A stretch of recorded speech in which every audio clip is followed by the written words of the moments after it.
এক যুবককে খুনের অভিযোগে মুর্শিদাবাদের নবগ্রামের ব্লক তৃণমূল সভাপতি গ্রেফতার। পুরনো খুনের মামলায় তৃণমূল নেতা মোহাম্মদ এনায়েতুল্লাহকে গ্রেফতার করা হয়েছে। 2023-এ গুলি করে এক যুবককে খুনে অভিযুক্ত হন মোহাম্মদ এনায়েতুল্লাহ। পুলিশ তার বিরুদ্ধে অস্ত্র আইন এবং খুনের অভিযোগে মামলা দায়ের করেছিল। তৃণমূল নেতা হওয়ায় এতদিন পুলিশ তাকে গ্রেফতার করেনি, এমনটাই অভিযোগ করেছেন স্থানীয় বাসিন্দারা। পালাবদলের পরেই গ্রেফতার নবগ্রামের ব্লক তৃণমূল সভাপতি।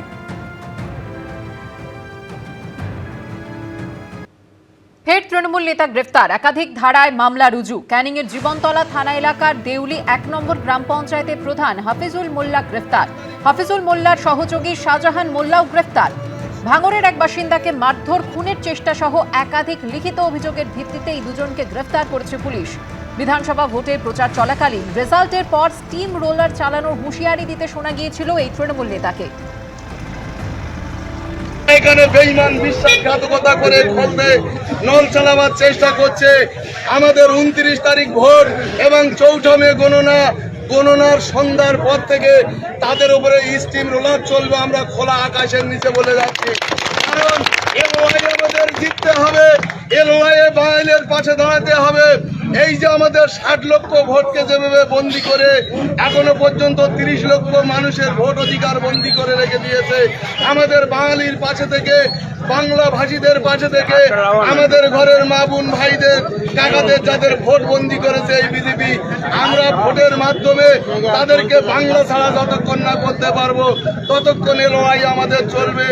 দক্ষিণ দমদম পুরসভায় এবং একাধিক পুরসভায় যে বেআইনিভাবে চাকরি হয়েছিল, তাদের কাছে যা খবর আছে যে রথিন ঘোষ তিনি বেশ কিছু নাম পাঠিয়েছিলেন, তার রিকমেন্ডেশনে কিছু চাকরি হয়েছিল এবং সেই বিষয় নিয়ে তাকে জিজ্ঞাসাবাদ করতে চান ইডি গোয়েন্দারা। এবং সেই চাকরির পেছনে আর নেপথ্যে আর কি রয়েছে, কোনো টাকার লেনদেন হয়েছিল কিনা, আর্থিক লেনদেন হয়েছিল কিনা, তিনি আলটিমেটলি কোনো বেনিফিশিয়ারি রয়েছেন কিনা, এই সমস্ত প্রশ্ন সামনে রেখেই কিন্তু তাকে জিজ্ঞাসাবাদ করতে চান ইডির গোয়েন্দারা। ইতিমধ্যেই তুমি জানো সুজিত বসু, প্রাক্তন দমকল মন্ত্রী, তাকেও কিন্তু একই মামলায় জিজ্ঞাসাবাদের জন্য তলব করে তাকে গ্রেপ্তার করা হয়েছে। তার যে ইনভলভমেন্ট সেটা নিয়ে তাকে দফায় দফায় জিজ্ঞাসাবাদ করা হচ্ছে। এবং ঠিক সেই সময় আমরা দেখতে পাচ্ছি প্রাক্তন খাদ্যমন্ত্রী রথিন ঘোষ তিনি ইডি দপ্তরে এসে পৌঁছেছেন এবং যেহেতু অনেকদিন ধরে তাকে জিজ্ঞাসাবাদের চেষ্টা করছিলেন ইডির গোয়েন্দারা এবং তিনি বারবার হাজিরা এড়িয়ে যাচ্ছিলেন, আজকে যেহেতু তিনি ইডি দপ্তরে এসে পৌঁছেছেন তাকে কিন্তু জিজ্ঞাসাবাদের জন্য এবার তদন্তকারী অফিসাররা প্রস্তুতি নিচ্ছেন। আর কিছুক্ষণের মধ্যেই তাকে জিজ্ঞাসাবাদের প্রক্রিয়া শুরু হবে।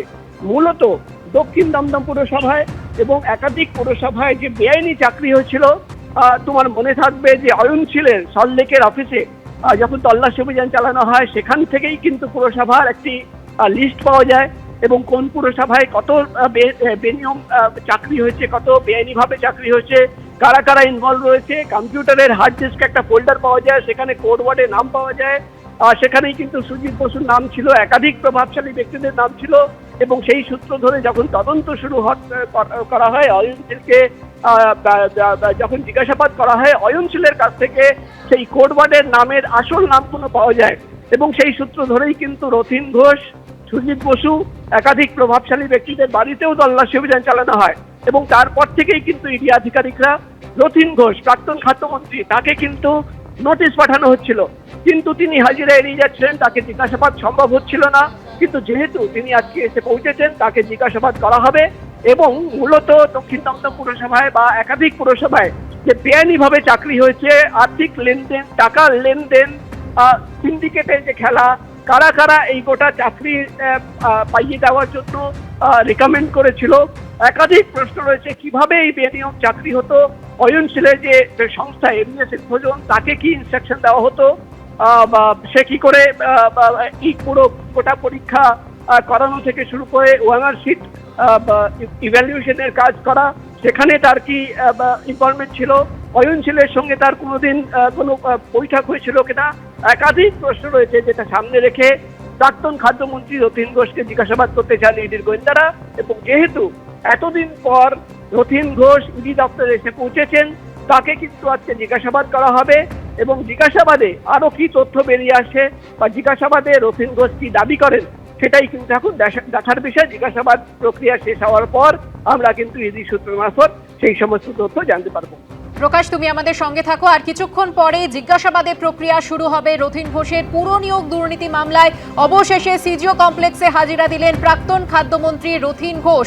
এই মামলাতে এর আগে সোমবার গ্রেফতার হন প্রাক্তন দমকল মন্ত্রী সুজিত বসু। যে অভিযোগ ওঠে যে দক্ষিণ দমদম পুরসভা সহ একাধিক পুরসভায় বেআইনিভাবে চাকরি দেওয়া হয় এবং রথীন ঘোষ একাধিক নাম পাঠিয়েছিলেন। তার রেকমেন্ডেশনেই চাকরি হয়েছে কিনা, আর্থিক লেনদেনের পেছনে কিছু ছিল কিনা, তা সমস্ত জানতেই ইডি একাধিকবার তলব করা হয়। পাঁচবার নোটিশ পাঠানো হয়, তবুও হাজিরা দেননি প্রাক্তন খাদ্যমন্ত্রী।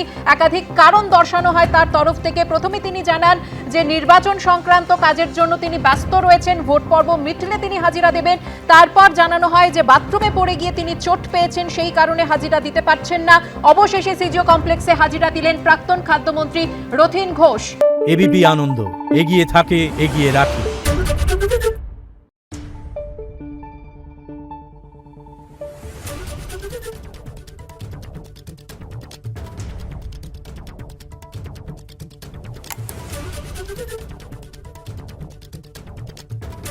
Thank you.